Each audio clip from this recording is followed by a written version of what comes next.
আপনি যখন বাজারে দাঁড়িয়ে আলু কিনছেন ৩০ টাকা কেজি, একবারও কি ভেবেছেন এই একই আলুটা একজন চাষি বিক্রি করেছে মাত্র ৫ টাকায়?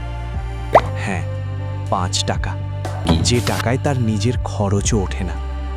একজন মানুষ যে ভোরের কুয়াশা ভেদ করে মাঠে যায়, যে নিজের ঘাম, নিজের রক্ত মিশিয়ে মাটিকে ফলায়, আজ সেই মানুষটাই নিজের সন্তানের থালায় ভাত দিতে গিয়ে থেমে যায়।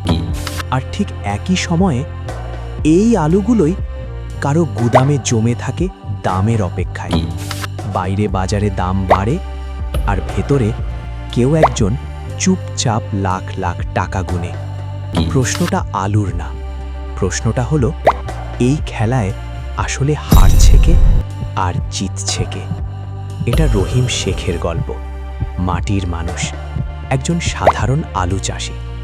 রহিম মনে মনে ভাবে, এইবার যদি ফসলটা ঠিকঠাক হয় তাহলে মেয়ের স্কুলের বেতনটা কোনোভাবে দিয়া দিতে পারমু।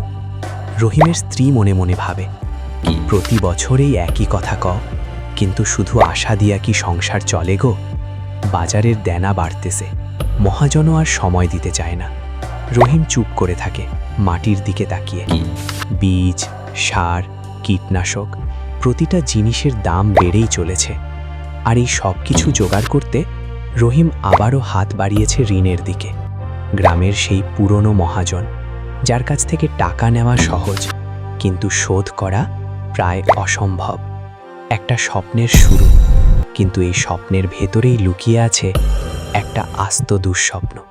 দিনের পর দিন রোদে পুড়ে, বৃষ্টিতে ভিজে, মাটির সাথে লড়াই করে গেছে রহিম। শরীর ক্লান্ত হয়েছে, কিন্তু স্বপ্নটা থামেনি কখনো। একটাই আশা, এইবার ফসলটা উঠলে হয়তো একটু বাঁচা যাবে। সকালের আলো, তাজা আলু তুলে হাসছে রহিম। রহিম ভাবে, এইবার মনে হয় কিছুটা বাঁচব। পেছনে স্ত্রী দূর থেকে তাকিয়ে আছে, মুখে অর্ধেক হাসি, অর্ধেক দুশ্চিন্তা। ওই দূরে ভিড়, কোলাহল, ট্রাকের শব্দ। রহিম আলুর বস্তা নামাচ্ছে, কপালে ঘাম। ব্যবসায়ী, দাম ৫ টাকা কেজি, নিতে চাইলে দেন, না চাইলে সামনে যান। রহিম, মাত্র ৫ টাকা? ভাই, এই দামে তো আমার খরচও ওঠে না। ব্যবসায়ী, আমার কিছু করার নাই, বাজার এইটাই।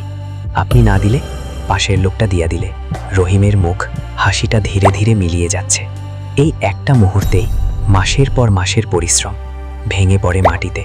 কারণ মাঠে ফসল ফলানো যত কঠিন, বাজারে তার দাম পাওয়া তার থেকেও অনেক বেশি কঠিন। রাত, অন্ধকার ঘর, হালকা কেরোসিন ল্যাম্পের আলো, খালি হাড়ি চুলার ওপর উল্টে রাখা, কোনো শব্দ নেই। রহিমের স্ত্রী, আজও কিছু আনতে পারলা না? রহিম দরজার পাশে দাঁড়িয়ে, মাথা নিচু, হাত ফাঁকা। সে কিছু বলে না। ঘরের এক কোণে ছোট ছেলে ও মেয়ে বই নিয়ে বসে আছে। বাচ্চারা, আব্বা, স্কুলে কাল ফি দিতে কইছে, না দিলে বসতে দিবে না। রহিমের চোখে পানি জমে, কিন্তু পড়ে না। রহিম চোখ নামিয়ে নেয়, ঠোঁট কাঁপে, কিন্তু কোনো শব্দ বের হয় না। যে মানুষটা সারাটা বছর মাটির সাথে লড়াই করে, অন্যের ঘরে ভাত পৌঁছে দেয়, সে আজ নিজের ঘরেই এক মুঠো ভাতের জন্য হার মেনে বসে থাকে। ওদিকে কোল্ড স্টোরেজ, উজ্জ্বল আলো, মেশিনের শব্দ, ট্রাক থেকে আলুর বস্তা নামছে, একের পর এক স্তূপ হয়ে জমছে। আর ঠিক একই সময়ে শহরের এক কোণে এই একই আলুগুলোই গুদামের ভেতর ঢুকে পড়ছে, দাম বাড়ার অপেক্ষায়, আরও বেশি লাভের আশায়। একদিকে ব্যবসায়ীরা দাঁড়িয়ে হিসাব করছে, হালকা হাসি মুখে। অন্যদিকে খালি হাড়ি, আর একদিকে ভরা গুদাম। একদিকে ক্ষুধা, আর একদিকে মুনাফা। এই ফারাকটাই সবচেয়ে বড় অন্যায়। সমস্যা আলুর না, সমস্যা সেই ব্যবস্থার, যেখানে পরিশ্রমের দাম ঠিক করে পরিশ্রম না করা মানুষগুলো, যেখানে চাষি হিসেব মেলাতে পারে না, আর মধ্যস্বত্বভোগী লাভ গুণে শেষ করতে পারে না। একই আলু, দুইটা আলাদা গল্প, একটা ক্ষুধার আর একটা মুনাফার। আপনি যখন বাজারে দাঁড়িয়ে দাম দেন, একবারও কি ভাবেন আপনার টাকাটা আসলে কার হাতে যাচ্ছে? যে মানুষটা মাটি চাষ করে, নাকি যে মানুষটা শুধু হিসেব করে?